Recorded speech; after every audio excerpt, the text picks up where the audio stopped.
Hi everyone! Welcome back to my YouTube channel. So, recently may nag-contact sa akin na teacher asking for a collab sa kapwa niya mga teacher. She's asking us to make a video na makakatulong for those Filipino teachers na gustong mag-work abroad. So, in this video, you can hear information from different teachers in US, Japan, Thailand, Vietnam, and of course, Singapore. So, hopefully, you can get something from this and let's start!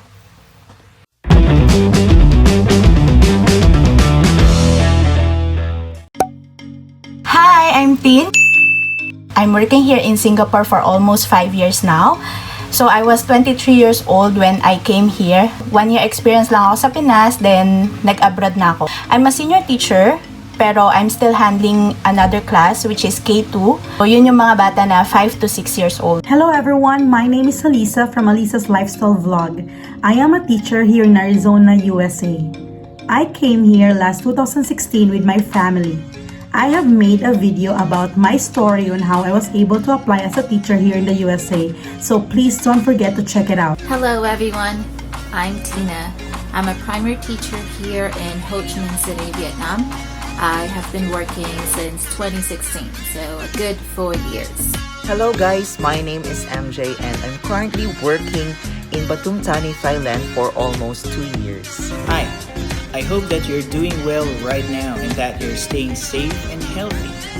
My name is Darry and I'm an ALT or Assistant Language Teacher here in Japan. So I started working for a Japanese public school since August 2018 and I got here through a dispatch company. It's a private international company, Interact. For qualifications, of course, kailangan graduate ka ng 4-year course na major in preschool. So, ako, gumraduate ako ng Bachelor in Elementary Education, major in preschool, and of course, IELTS is a plus. Kasi meron silang tinatawag dito ng mga level. So, kapag ka hindi ka IELTS passer, ang pwede mo lang turuan is hanggang nursery class. But if you are an IELTS passer, then makakapagturo ka hanggang K2 class. So, which they prefer. Though, there are some companies na they still hire you, pero they will require you to take it during your contract. I have a J1 visa and I am part of the J1 Exchange Teacher Program. This program is open for all teachers with 2 years full-time classroom teaching experience and a bachelor's degree in education. I have a degree in communication, a teaching license, and a CELTA certification. To work as an ESL teacher in Vietnam, you should have a 4-year degree and a TESOL certification. So that can be with any TESOL provider or a CELTA. To work in early childhood, primary, or secondary education, you should have a teaching qualification. So back home, that's an education degree or any 4-year degree in arts and sciences, and then you take additional education units, which is what I did. And you should also pass the licensure examination and then become a registered teacher. First guys, any 4-year course. Next, with or without experience, pwede po siya mag-apply. And then, third guys, with TOEIC exam with 800 points up, or yun na guys, basta 800 points lang, okay na siya, pwede ka nang tanggapin sa schools. And depende man sa schools if nagre-require sila ng TOEFL or TESOL guys, it depends sa schools. Regarding application process, so yung naging process nung sa akin is kakaiba kasi it just so happened na meron akong friend na may kakilala siyang agent dito kasi meron siyang classmate before na nakapunta na dito and yun yung naging agent niya. I will advise you not to do that kasi medyo mahigpit na sa Pilipinas yung immigration. So normally, ma-offload ka and then masasayang lang yung pagbili mo ng ticket. I will advise you to go to an agency dyan sa Pilipinas. So meron akong alam na agency na pinag-applyan ng mga schoolmate ko before and I heard na talagang nakakapagpaalis sila ng mabilisan.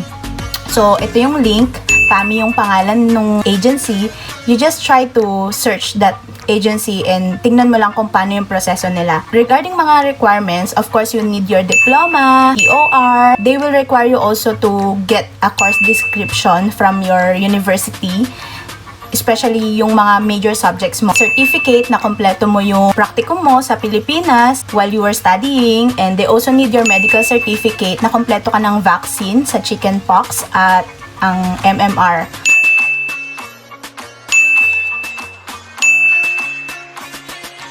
Just want to let you know na yung board exam natin sa Pilipinas, it doesn't really matter kung pasado ka or hindi kapag nagpunta ka dito. When I applied as a teacher here in the USA, I did direct hiring. It means that I did not have any recruitment agency in the Philippines. What I did, I just followed these two basic steps. First, I applied directly to the school. You can find a lot of schools here in the USA that are hiring foreign teachers through the J1 visa program. So what I did is I go to the school's website, and under employment, you can apply online.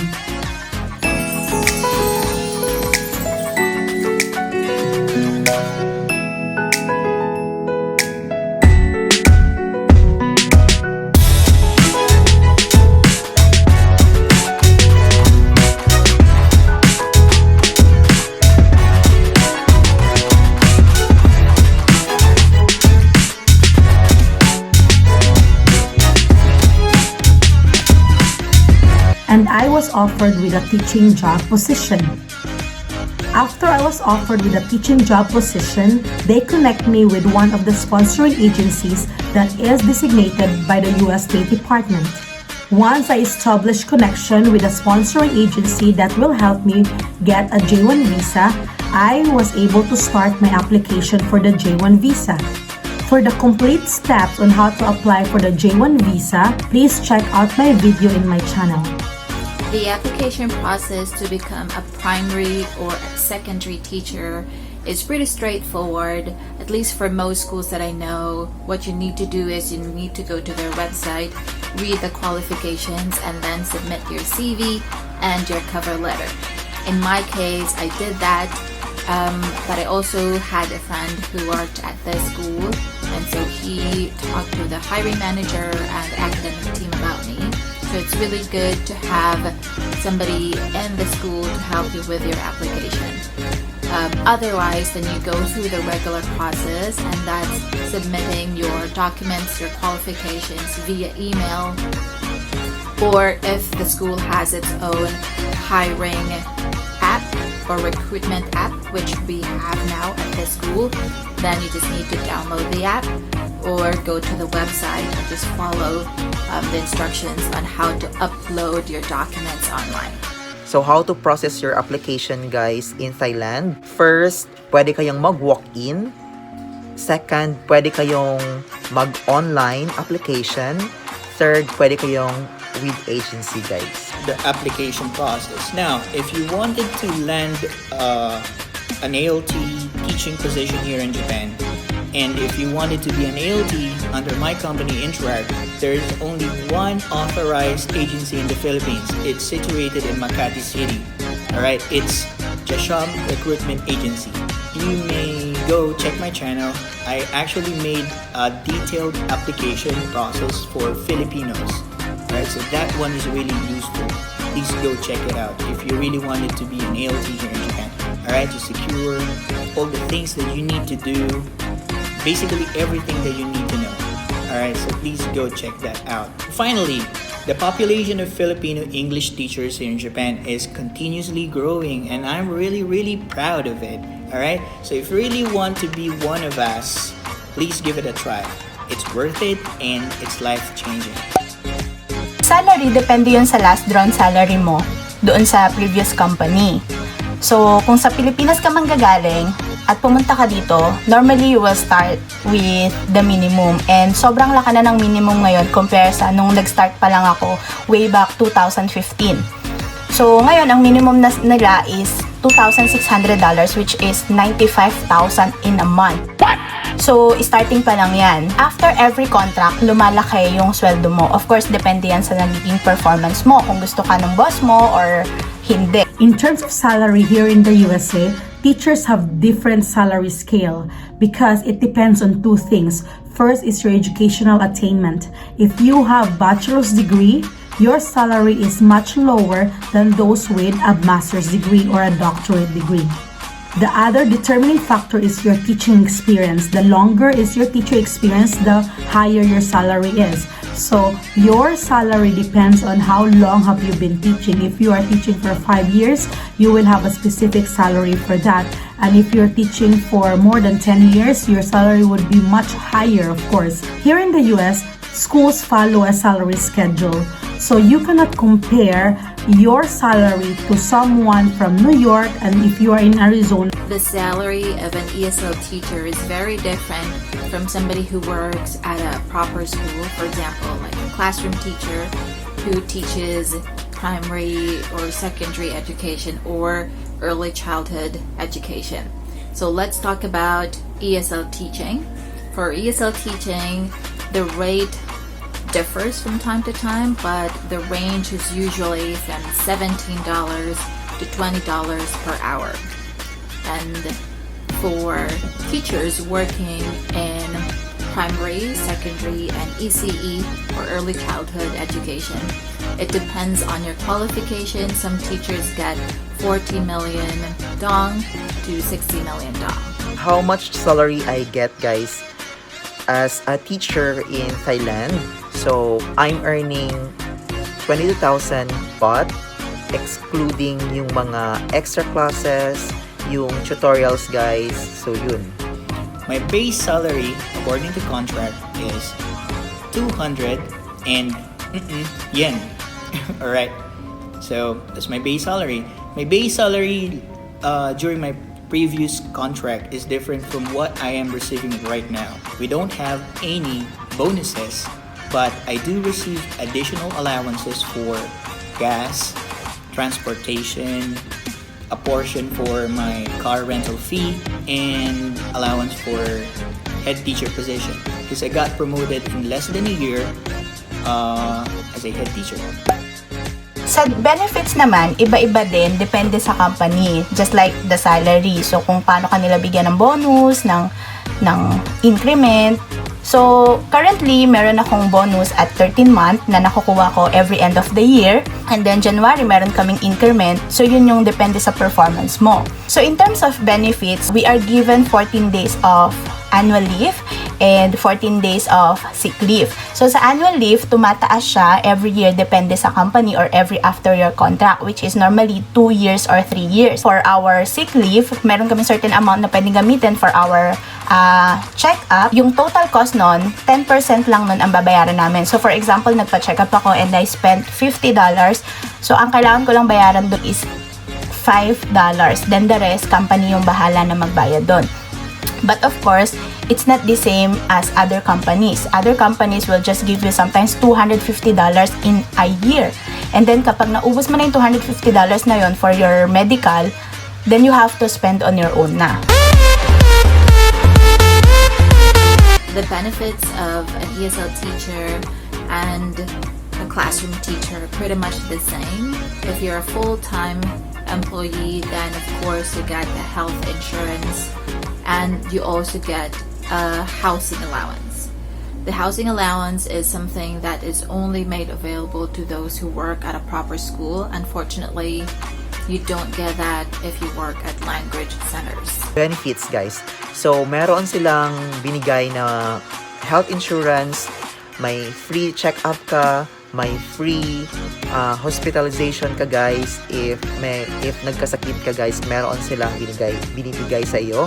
And then, yung benefits niya, sa school ko lang, guys, binigyan kami ng free accommodation, free din yung electric bill, and free din yung water bill, guys. Let me talk about 3 main benefits that you will get if you work as an ALT here in Japan. First one is, of course, a pretty reasonable salary. Another one, if you are working as a teacher here in Japan, you are regarded as someone. You are like dignified. You are like respected. So that's another benefit. Okay? And the third one, well, we know that Japan is very rich in culture. people are kind, they're hospitable, and there's a lot of things that you can do and experience. Like you can enjoy your life here in Japan, and that's the third benefit. So when we talk about benefit, we're not just talking about money matters, right? So the experience and how people will treat you are added benefits in my point of view. Ang opening hours ng school usually is 7 to 7. But it doesn't mean we have to work 7 to 7. So we have shifting. So if you will work 7 o'clock, you can go home at 4 o'clock. So we have opening teachers, we have closing teachers, we also have mid-shift teachers. You need to work 42.5 hours in a week. But most of the companies, they will require you to work 44 hours in a week. Provided ang lesson plan namin, our structured lesson plan. But since we just started the inquiry approach last year, we have to do our own lesson plan based on the theme that is given termly. So this is aside from the structured lesson plan that are provided by the curriculum team. We don't really do much in terms of lesson planning, but we do upload photos every month to an app where parents can have access to it. Twice a year, we upload portfolios of each child. In terms of work life, I should say that I really like teaching here in the USA because of all the materials that are available. So meaning I don't have to worry what are the things that I will use for my classroom because we have technology. In my classroom, I have smartboard, I have iPads, I have computers. Everything will be provided for you, even pencils and coloring materials. You will have a budget. In my school, they are giving us $250 budget for a year that we can shop around for school materials. I can say that I am more relaxed here compared when I was still in the Philippines. In the US, you have lots of time to teach and prepare for your lessons. You are not required to do any paperwork. Even the grades is not at all a burden. Our schedule here starts at 7:30 in the morning and ends at 3:30.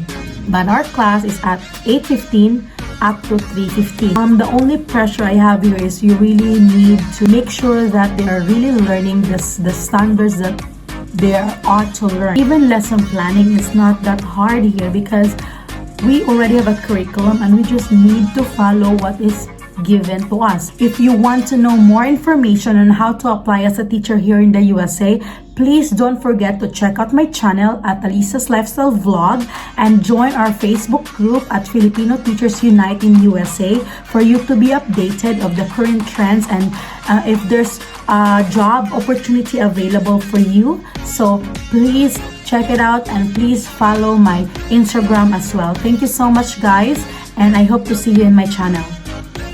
Having experienced working both as an ESL teacher and as a primary teacher, I would say that the workload of an ESL teacher is so much easier. You've got free time in the morning because language centers usually operate at night or early afternoon, and the weekends. So you've got your mornings free and you can do other things. You can explore the city, meet with friends, or do other activities that interest you. Or you can also take private tuition. For classroom teachers, if you teach primary, secondary, or ECE, then of course when the school is open, you have to be at the school. So that's from 7 o'clock to 4 o'clock p.m. Your weekends are free, but there are times that you have to attend parent meetings, and those are usually on Saturdays. Reporting is of course very different. With ESL teaching, you send reports as well, but you've got teaching assistants to help you, and basically your work is really with preparing your lessons using the materials that you find at the language center. So that's creating your own materials and resources and your own lesson plan for each lesson. If you work as a classroom teacher, then you do reporting every afternoon. You have to engage with parents and for any other admin that the school wants you to do. About sa work life, I think comfortable siya sa akin. It's because walking distance lang yung bahay ko to my workplace, guys.